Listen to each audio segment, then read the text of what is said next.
Weta oba teweta? Seetangako.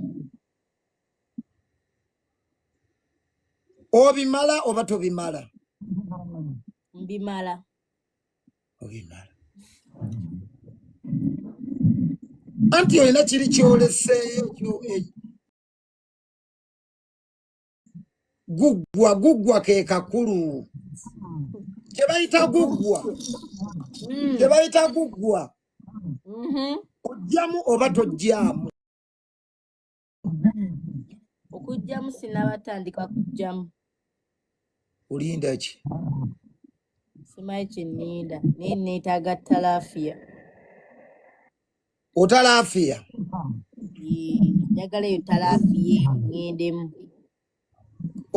Obulamu mwoyo w'okwambala lo okwambala mwoyo. Okozesa ki? Onywamu oba tonywamu?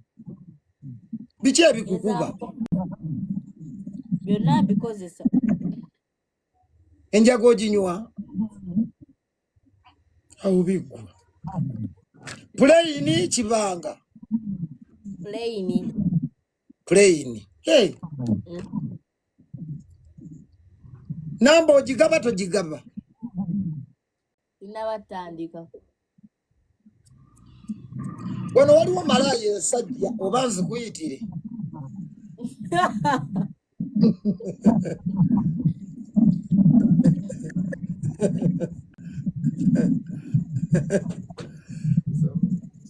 Hello? So Jojo ebintu byonna obyogedde bulungi nkuwulidde. So just weetaagamu oba tujje tukukwatemu ennaku nga 2-3 wali ewa Bulunoke tukwambaze mwoyo omutuufu otandike okubeera ng'ojjamu. Wangi?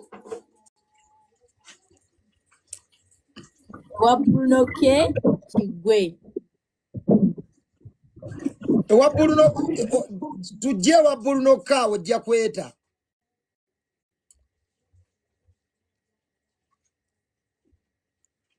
Ajja kweta. Owa ejjo abantu tebakuwulidde bulungi. Ogambye Wangi. Just weetaagamu kwambaza eriro gwe bayita mwoyo. Weetaagamu okwambala lo. Okay. Onywa shisha? Nywa shisha mukwano kwenfiira. Kalimu vanilla. Ne strawberry gum meat awo. Ka strawberry gum meat. Endege ziba nnyingi nnyo ne ziyogaana. Ono omwana ajja kuyogaana. Jojo. Wangi taata. Kati nkulabye kw'oli ku mulamwa gwennyini ekintu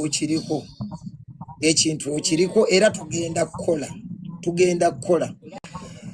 Sako onajja mu sako weeri. Mwendi mu sako. Mu sako mwoli. Kiwedde. Tulinayo trip. Yaddi. Tugendako e Rwanda.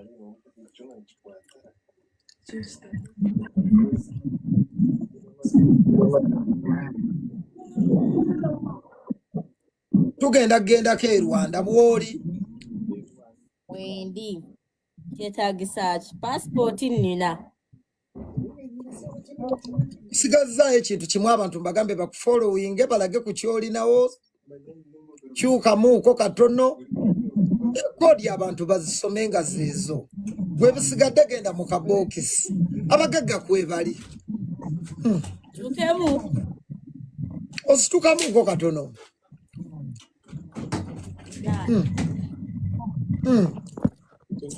Bulungi taata.